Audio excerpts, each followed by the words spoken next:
Hello everyone, bonjour à tous. Nous chez vous, c'est vous et nous.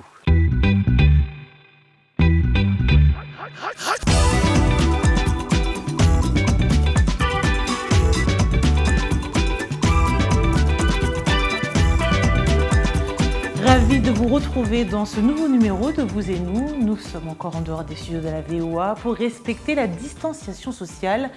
Au programme de l'émission cette semaine, nous irons au Tchad à la rencontre d'un éducateur qui initie à la lecture et à l'écriture des jeunes non scolarisés. Ils nous ont quittés en 2020. Plusieurs personnalités d'ici et d'ailleurs ont perdu la vie depuis le début de cette année 2020. Nous y reviendrons dans cette édition de Vous et Nous.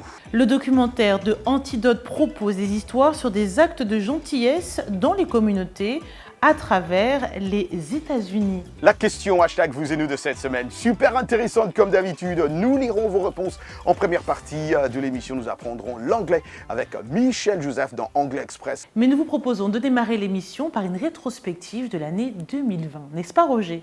Et oui, l'année 2020 a été l'année de la métamorphose de l'expression culturelle africaine.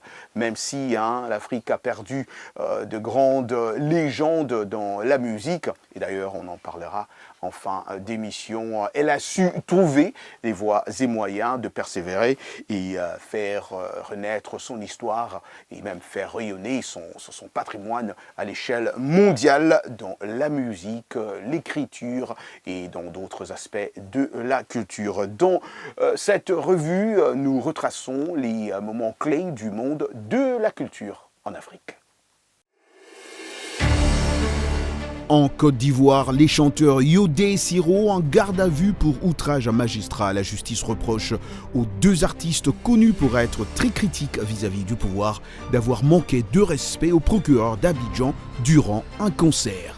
L'artiste malien Sidiki Diabaté en garde à vue est sous le coup d'une enquête pour viol, coups et blessures selon les accusations de sa compagne de longue date Mariam Sow contre l'artiste. La jeune femme vivait un enfer quotidien sous les coups et les brimades psychologiques du chanteur. La chanteuse béninoise et ambassadrice de l'UNICEF Angélique Kidjo a reçu le prix du meilleur album de musique du monde pour Célia, le 4e Grammy de sa carrière, un prix qu'elle a d'emblée dédié à Burna Boy, l'artiste nigérien connu pour être un maître de l'afrofusion et son principal compétiteur.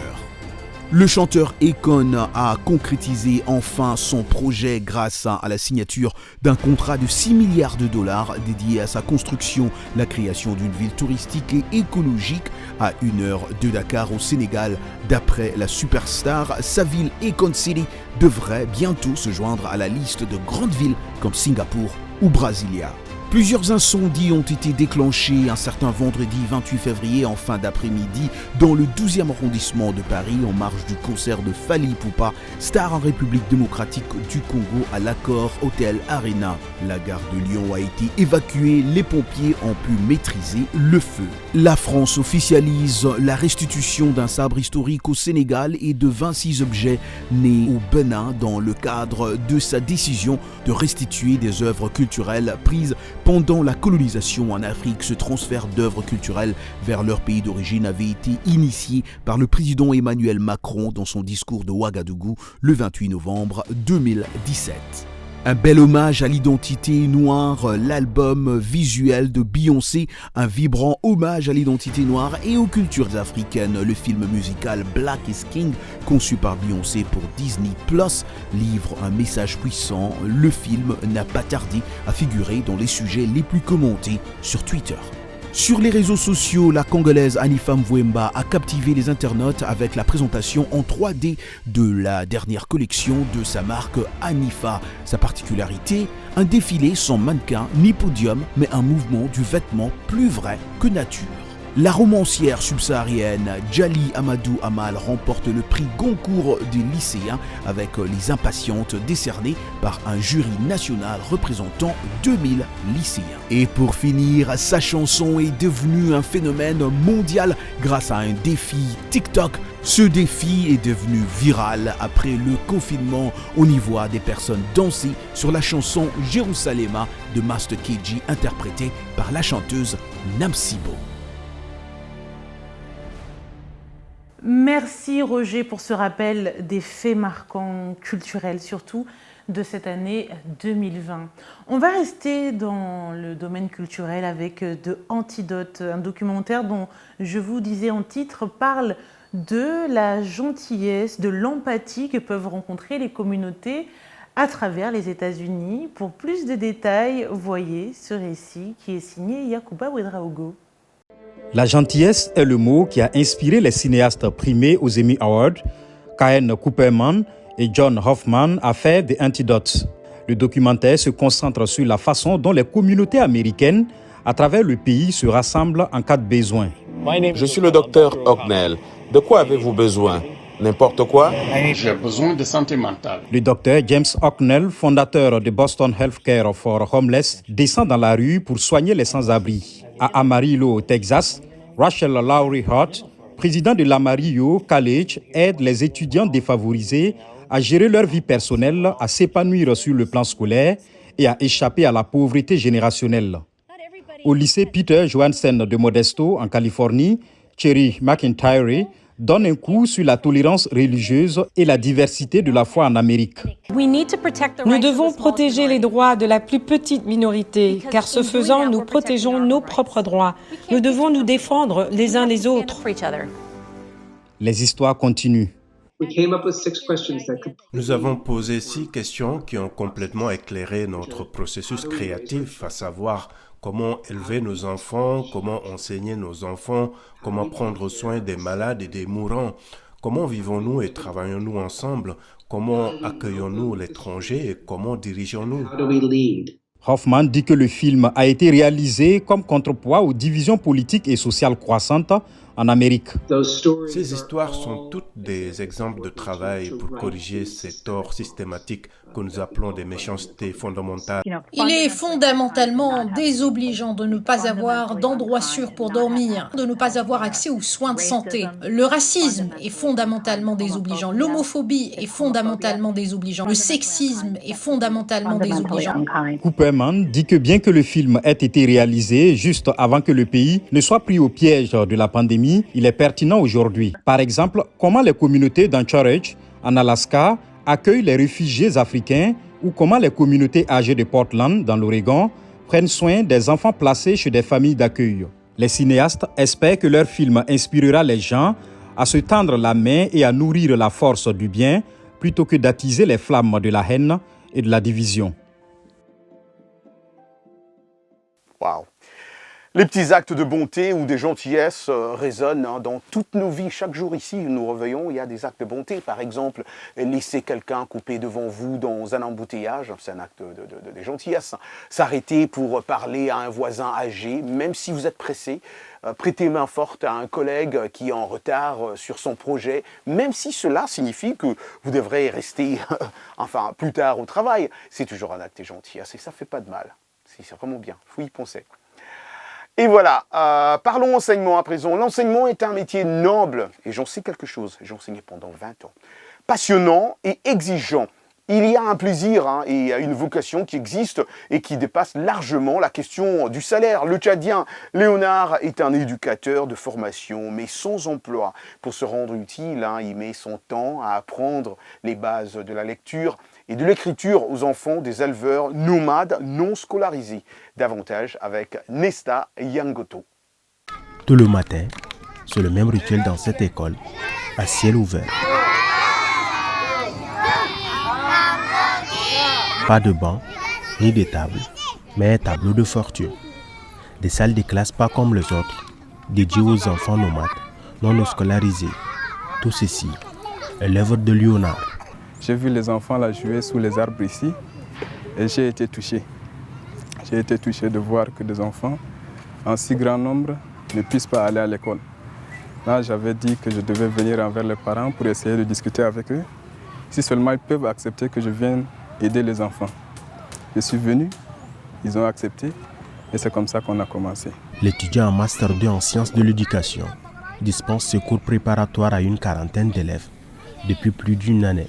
Son objectif, permettre à ces derniers d'apprendre à lire et à écrire. Et pour y parvenir, L'enseignant et les élèves bravent le froid, la chaleur et d'autres aléas. Ce que nous, on aimerait avoir par exemple des tentes, puisque nous sommes là dans une réserve de l'État, on ne peut pas construire des trucs en dur ici. Avoir juste des salles de classe en tente démontables, le genre qu'en saison de pluie, on peut facilement les démonter et les remonter au moment de la rentrée. En plus de ça, de l'eau aussi, parce qu'il n'y a pas de l'eau ici dans le campement, et aussi de matériel didactique. Nous trouvons que leur initiative est louable. Ils enseignent bien. Avant que nos enfants ne prennent part à ces cours, ils étaient des ignorants. Ils ne connaissaient même pas le nom de leur pays, le Tchad. Pour l'instant, ils ont beaucoup appris. Aujourd'hui, nous interpellons les autorités d'assister ces jeunes dans l'éducation de nos enfants. Actuellement, les quelques quarantaines d'élèves inscrits gratuitement sont répartis en 2 classes. D'ici peu, une vingtaine d'autres sont attendus. S'appuyer sur le calendrier pour prendre de grandes décisions et entamer des projets est un réflexe humain immémorial. Dans certaines cultures, le début de l'année est considéré comme le moment où l'on doit fermer certains dossiers, j'allais dire certaines portes, afin de pouvoir en ouvrir de nouveaux. Ainsi, il est traditionnel de prendre de bonnes résolutions en début d'année. La question que nous vous avons posée cette semaine dans Hashtag Vous et nous, quelles sont vos résolutions pour l'année 2021? Et vous êtes nombreux à répondre, mais comme d'habitude, on choisit quelques réponses. Hassana Koïta, Bamako, Mali. Je lance un cri de cœur aux grandes puissances du monde de penser aussi à l'Afrique pour l'obtention du vaccin anti-Covid-19. Nous avons également le commentaire de Prince Bissongwa Mounenua, qui est à Goma, en RDC. Il dit ceci: l'année 2021 sera une année de détermination, de travail et de lutte. J'ai fort lutté pour cette année 2020, mais rien n'a marché. Donc nous attendons beaucoup de choses pour cette nouvelle année. Habib Kassimir Gogoa, Lomé, Togo, il dit 2021, pardon, on veut vivre une vie normale, être libre de reprendre nos activités. Alain Nathan Punka à Lubumbashi en RDC, l'année 2021 sera cool car à la fin de cette année, dans mon pays, la RDC, il y a beaucoup d'investisseurs étrangers qui sont arrivés. On garde l'espoir, amen, amine comme on dit, et nous on garde l'espoir que vous restiez bien installés. On vous retrouve dans quelques instants, vous pouvez même vous changer si vous êtes en train de vous préparer pour aller festoyer, mais ne bougez pas, on revient dans quelques instants, à tout de suite.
Vous et nous, part 2.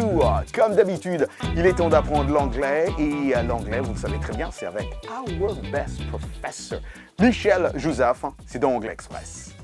Bienvenue à l'Anglais Express. How do people agree? En quelque sorte, comment est-ce que les gens sont d'accord en anglais? Ou qu'ils ont la même opinion au sujet d'une situation. Ils disposent de tout un vocabulaire varié pour l'exprimer. Mais il y a aussi le ton de la voix et les exclamations. Et dans cette petite leçon d'anglais, on va utiliser quelques expressions pour vous mettre sur la bonne voie. Agree and disagree, donc être d'accord ou ne pas être d'accord. Des expressions simples, des exclamations. Absolutely, absolument. Exactly, exactement, tout à fait. That's right, c'est correct. Yes, I agree. Oui, je suis d'accord. You are right. Vous avez raison. Tu as raison. Ensuite, les expressions se compliquent un tout petit peu. That is what I feel. C'est ce que je ressens. I totally agree with you. Je suis tout à fait d'accord avec vous ou avec toi. I hear what you're saying. Je vous comprends. En anglais, bien sûr, rien ne reste simple, donc encore avec plus de nuances, voici d'autres phrases. I understand your point of view. Je comprends votre point de vue. You've got a point. Vous avez raison. I agree with you on that point. Je suis d'accord avec vous là-dessus. Et voilà pour l'Anglais Express. Merci Michel. Et vous savez déjà, ou il n'est jamais mauvais de le rappeler, toutes les leçons d'anglais, vous pouvez les retrouver sur notre site www.voafrique, rubrique Vous et nous. Place à présent à notre rubrique Actualité. Je suis actuellement en Côte d'Ivoire, d'où le soleil. Je ne sais pas si vous arrivez à la voir jusqu'à vos écrans. Et à Abidjan, la ville qui ne dort jamais, Petit Paris, comme certains disent, à cause de l'effervescence de la ville, en dehors de la période de Covid, pour Paris en tout cas, nous avons un choix surdimensionné de sorties. Il y a de nombreux artistes internationaux qui sont ici, l'artiste Ninho, Gims, Fally Ipupa, Averroes et plein d'artistes locaux également qui sont en spectacle en cette fin d'année. Alors, bien évidemment, il est difficile de tout faire en même temps car certains se produisent les mêmes soirs, mais il y a quand même la possibilité de s'amuser, et ça on ne le dira jamais assez, Abidjan est doux. Alors, j'ai cité d'ailleurs Fally et Gims, dont la rumeur parlait d'une brouille entre les deux artistes congolais. Finalement, sur la scène de l'Hôtel Ivoire, où jouait Fally, les deux artistes à succès ont eu des mots affectueux l'un vis-à-vis de l'autre. Et ça, c'est quand même quelque chose de très rare à faire à suivre, comme on dit.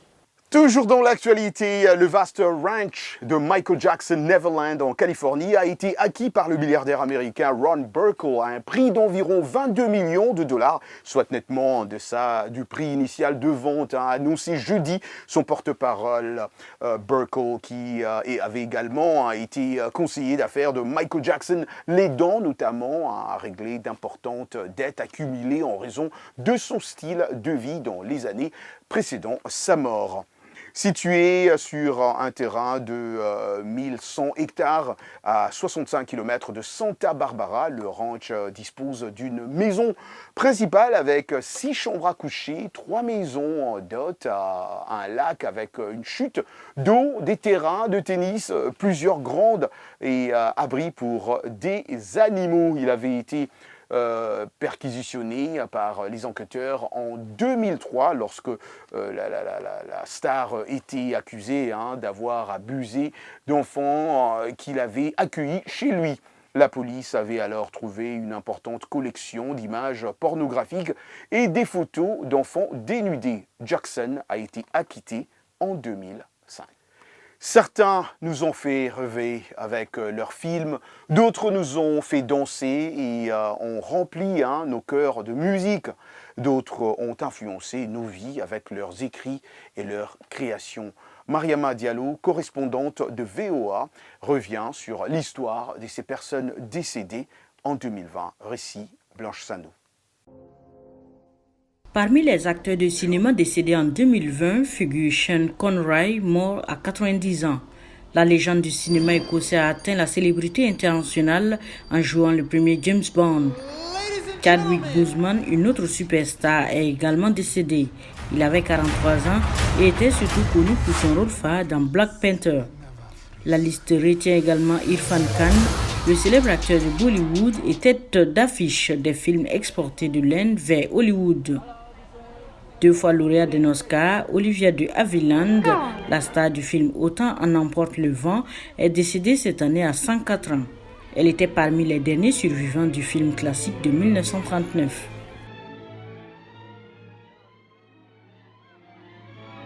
Autant en emporte le vent a été l'expérience la plus heureuse de toute ma carrière. Aussi, Manu Dibango, qui a fusionné les rythmes africains avec le funk, est décédé à 86 ans.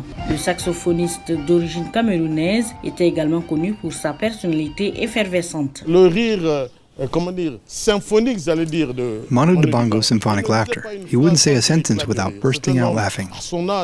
He was a man at his age of an inalienable youth, unalterable and always positive. Toujours positif. La mort soudaine de la légende du basketball Kobe Bryant et de sa fille de 13 ans dans un accident d'hélicoptère a choqué le monde en 2020, provoquant une vague de chagrin. Autre perte soudaine ressentie dans le monde entier, le géant argentin du football Diego Maradona, victime d'une crise cardiaque. D'autres personnalités publiques comme la juge Ruth Bader Ginsburg, une icône juridique et féministe, est décédée à 87 ans. Un pionnier du mouvement des droits civiques John Lewis est décédé en 2020 après avoir servi plus de 3 décennies à la Chambre des représentants. Et George Floyd, un homme noir dont la mort a déclenché un tollé contre l'injustice raciale aux États-Unis et dans le monde. Mais 2020 restera également dans les annales pour la pandémie de Covid-19 qui a emporté des centaines de milliers de personnes, bouleversant les économies et les vies. En 12 mois environ, ce sont plus de 68 millions de personnes qui ont été infectées dans le monde, avec plus de 1 500 000 décès suite à la maladie. Merci Blanche pour ce rappel des faits. Oui, effectivement, l'année 2020, la grande faucheuse a été sans répit. Elle a emporté avec elle beaucoup de personnes et c'est vraiment triste. On a parlé des personnes connues, mais on pense également à ces personnes qui vous sont chères, que nous ne connaissons pas forcément. Et nous avons une grande pensée pour toutes ces âmes perdues, pour toutes ces âmes parties. Et on vous souhaite vraiment toutes nos condoléances et beaucoup de courage pour la suite. Comme on dit, Yako. Nous sommes arrivés à la fin de l'émission. C'est aussi un moment pour nous de vous souhaiter nos meilleurs vœux pour l'année 2021. Pour ma part, je vous souhaite la santé, car sans la santé, on ne peut pas profiter de plein d'autres surprises que nous réserve la vie, comme avoir un travail qu'on aime, comme avoir de l'argent, la possibilité d'avoir des loisirs, de faire des voyages. Je vous souhaite vraiment plein de bonnes choses pour cette année 2021.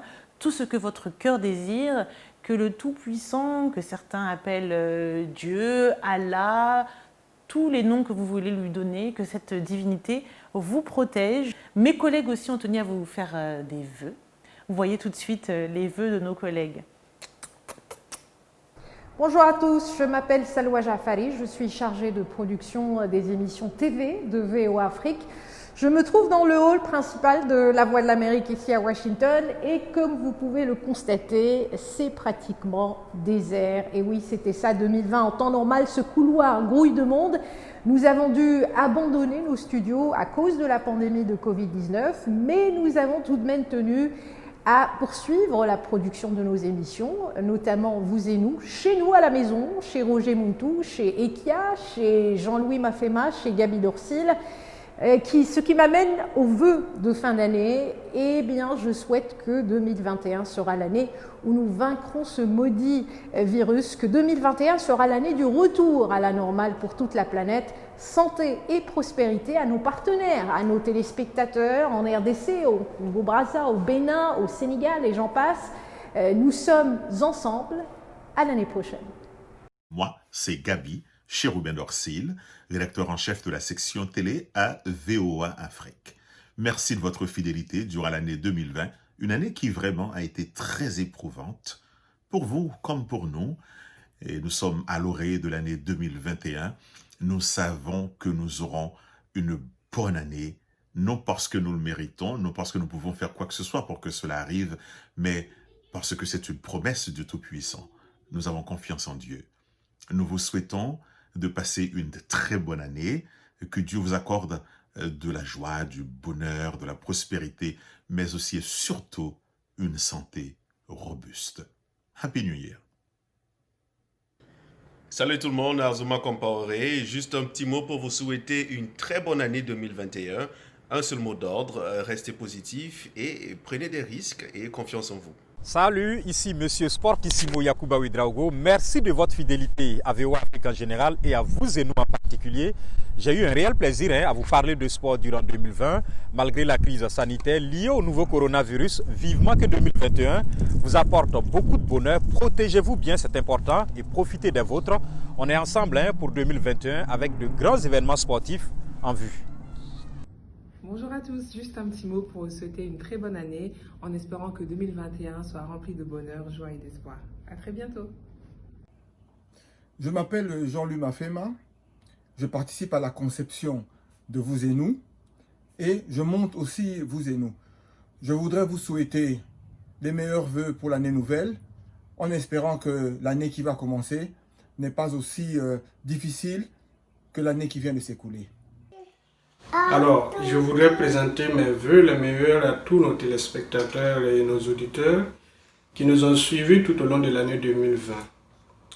2020 n'a pas été une année simple et je souhaite donc que 2021 soit la meilleure afin que chacun d'entre vous puisse réaliser ses rêves et atteindre ses objectifs.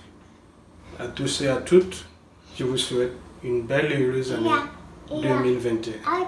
Ah, ça fait du bien de revoir tous ces collègues. Vous me manquez trop, chers collègues. Vous me manquez trop même, je voulais dire. I can't wait to see you again.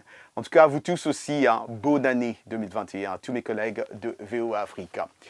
Écoutez, c'est 2021. Pour bien fêter le nouvel an, rejoignez-moi dans mon studio où je vais danser un peu avant de vous dire au revoir. Allez, venez avec moi dans mon studio. On danse ensemble. Allez.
Santé, bien-être, sport, beauté, nouveauté.